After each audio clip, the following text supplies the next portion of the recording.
Белгилүү казак жазуучусу жана коомдук ишмер Кемел Токаевдин өзгөчө тапшырма аттуу китеби Азербайжанда тааныштырылды. Чыгарманын бет ачары Баку эл аралык китеп көргөзмөсү менен ачылды. Азербайжан тилине которулган окуя согуш жана коргоочу жоокерлердин баатырдык күрөшү жөнүндө баяндайт. Китептин чыгарылышын Түрк маданият мурасы фонду уюштурган. Белгилей кетсек, Кемел Токаев казак адабиятында детективдик жанрдын негиздөөчүлөрүнүн бири.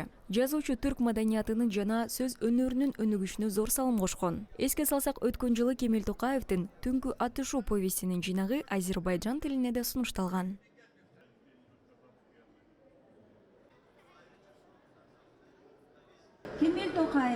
Белгилүү казак жазуучусу жана коомдук ишмер Кемел Токаевдин түрк адабиятынын берметтери сериясындагы өзгөчө тапшырма китеби фонддун кезектеги басылмасы болуп саналат. Кемел Токаев жазуучулуктан тышкары журналистика менен алектенип, Казакстандын маданий жана социалдык маселелерин чагылдырат. Бул басылма фонддун көрүнүктүү жазуучунун бай чыгармачылыгын изилдөөгө кошкон салымы болуп саналат жана анын адабий мурасын жайылтууга кызмат кылат. Мен китеп келечек муундар үчүн маанилүү булак болуп калат деп ишенем.